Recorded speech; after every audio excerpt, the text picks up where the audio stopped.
नमस्कार दोस्तों, हम आपके लिए लेकर आए हैं ऐसी क्राइम स्टोरी जिसे सुन करके आपका दिल दहल जाएगा। इस क्राइम स्टोरी ने सत्ता को हिलाकर रख दिया, क्योंकि ये एक पॉलिटिशियन से जुड़ी हुई क्राइम स्टोरी है। जी हाँ, आपने सही समझा। ये कहानी है सुनंदा पुष्कर हत्या मामला। शशि थरूर के बरी किए जाने तक क्या क्या हुआ, हम आपको इस वीडियो में पूरी तरह बताएंगे। अगर आपने अभी तक YouTube पर हमारा चैनल है क्राइम स्टोरी को सब्सक्राइब ना किया हो तो प्लीज़ चैनल को सब्सक्राइब कर लें, शेयर करें और बेल आइकन को जरूर प्रेस करें। वीडियो में आगे बढ़ते हैं। अदालत ने सबूतों की कमी के आधार पर शशि थरूर पर आत्महत्या के उकसाने का मामला खारिज कर दिया।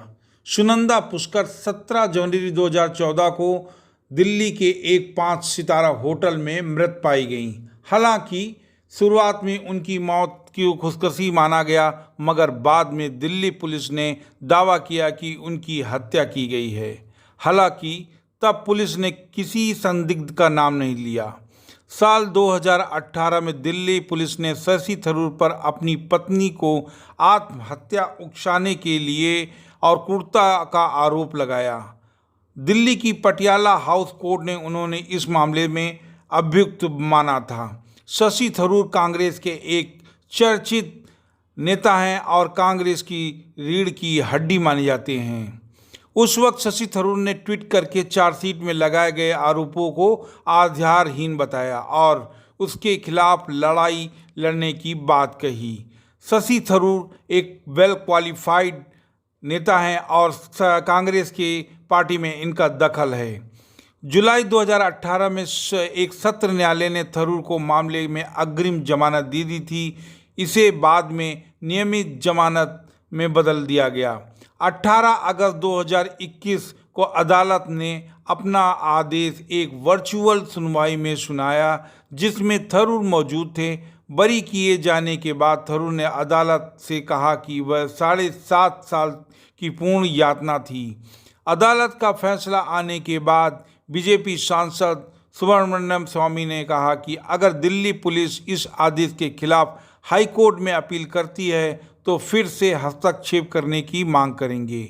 एक ट्वीट में स्वामी ने कहा कि सुनंदा मर्डर केस में कोर्ट ने आरोप तय करने से इनकार कर दिया। मैंने इस मामले में अपने बात रखने के लिए याचिका दायर की थी, लेकिन अभियुक्त और अभियोजक दोनों ने मेरी याचिका का विरोध किया, इसलिए मुझे बाहर रखा गया। यदि डीपी इस आदेश के खिलाफ उच्च न्यायालय में अपील करती है तो मैं अपनी बात रखने की अपील करूंगा। लंबे डरावने सपने का अंत हो गया, ऐसा शशि थरूर ने कहा। शशि थरूर ने अदालत के आदेश को एक बयान जारी कर न्यायाधीश गीतांजलि गोयल का आभार प्रकट किया।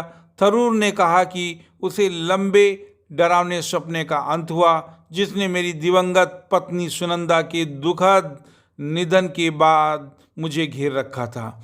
थरूर ने कहा कि मैंने भारतीय न्यायपालिका में अपनी विश्वास की वजह से दर्जनों निराधार आरोपों और मीडिया में की गई बदनामी को धैर्यपूर्वक झेला है और न्यायपालिका में मेरा विश्वास आज सही साबित हुआ।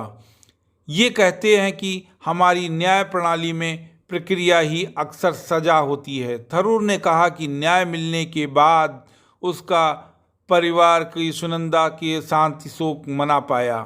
उन्होंने अपने वकील विशेष रूप से विकास पाहवा और गौरव गुप्ता को भी आभार प्रकट किया।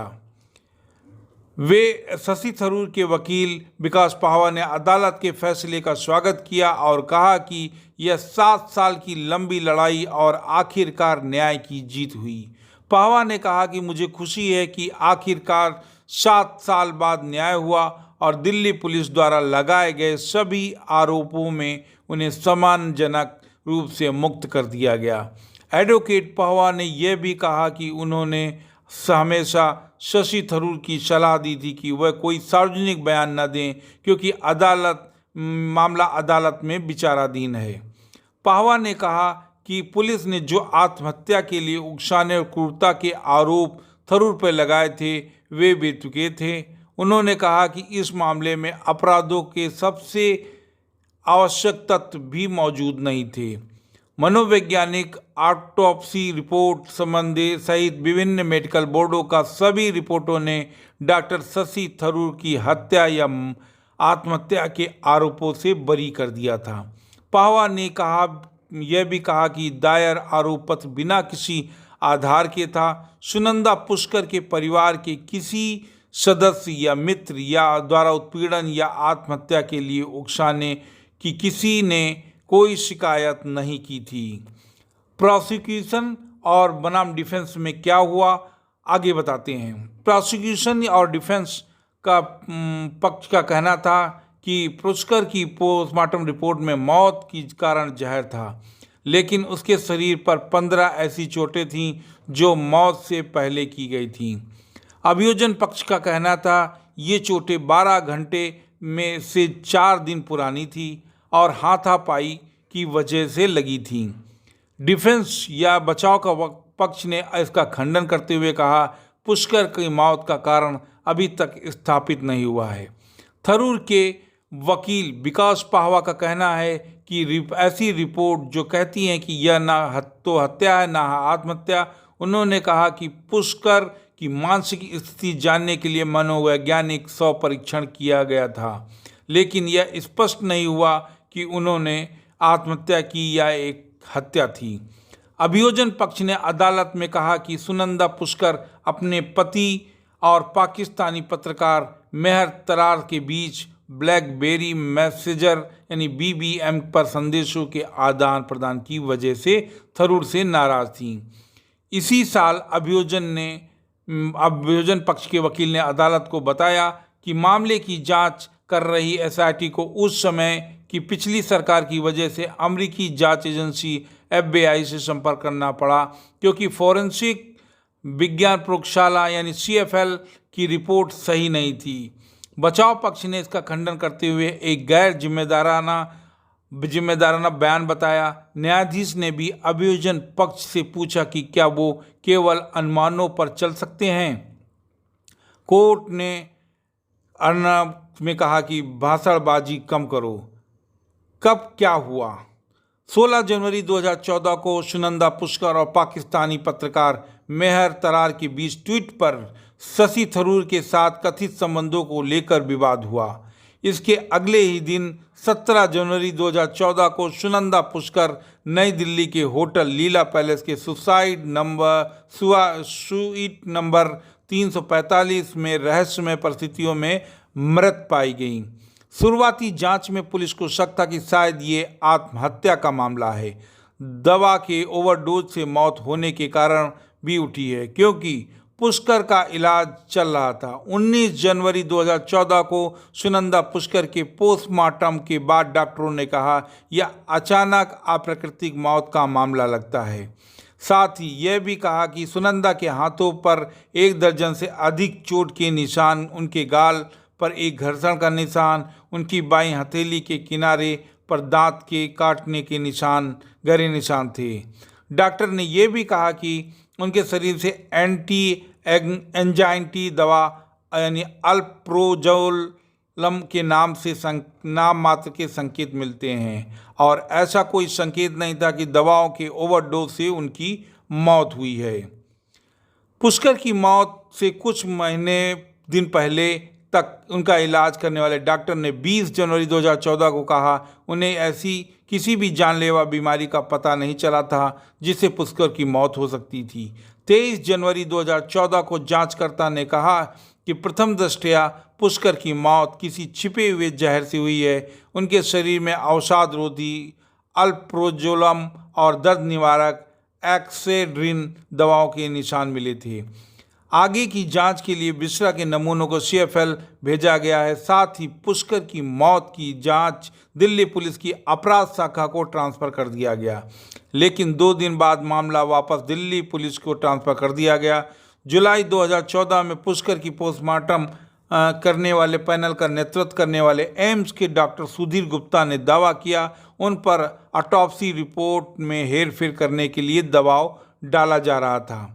गुप्ता ने केंद्रीय प्रशासनिक न्यायाधिकरण कैट में एक हलफनामा देकर दाखिल का आरोप लगाया कि उन पर मामले को छुपाने और टेलर मेड रिपोर्ट बनाने के लिए दबाव डाला जा गया है।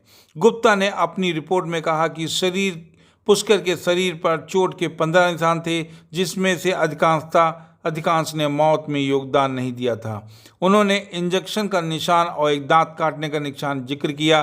साथ ही यह भी कहा कि पुष्कर के पेट में अल्प्रोजोलम दवा की अधिक मात्रा की मौजूदगी थी। पुष्कर लगभग 2014 को दिल्ली में एम्स के एक नई फोरेंसिक रिपोर्ट का अनिर्णायक कहा गया।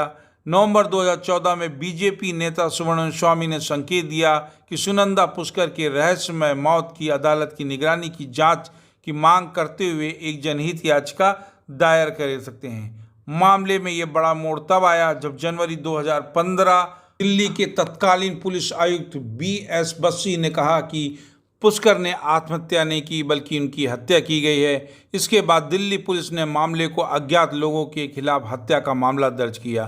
फरवरी 2015 में पुष्कर की बिस्रा के नमूनों की जांच के लिए वाशिंगटन में FBI लैब भेजे गए। उनका मकसद उस जहर को पहचान करना था जिससे पुष्कर की मौत हुई। उसी साल नवंबर के FBI ने बिस्रा रिपोर्ट दिल्ली पुलिस को सौंपी। रिपोर्ट में कहा गया पुष्कर की मौत जहर की वजह से नहीं हुई है। फरवरी 2016 में दिल्ली पुलिस के विशेष जांच दल ने शशि थरूर से पूछताछ की, जिसमें उन्होंने कहा कि पुष्कर की मौत के दावा का ओवरडोज के कारण हुई है। और जुलाई 2017 में बीजेपी के वरिष्ठ नेता सुब्रमण्यम स्वामी ने दिल्ली उच्च न्यायालय से मांग की इस मामले की जांच CBI के नेतृत्व वाले विशेष दल द्वारा अदालत की निगरानी में कराई जाए।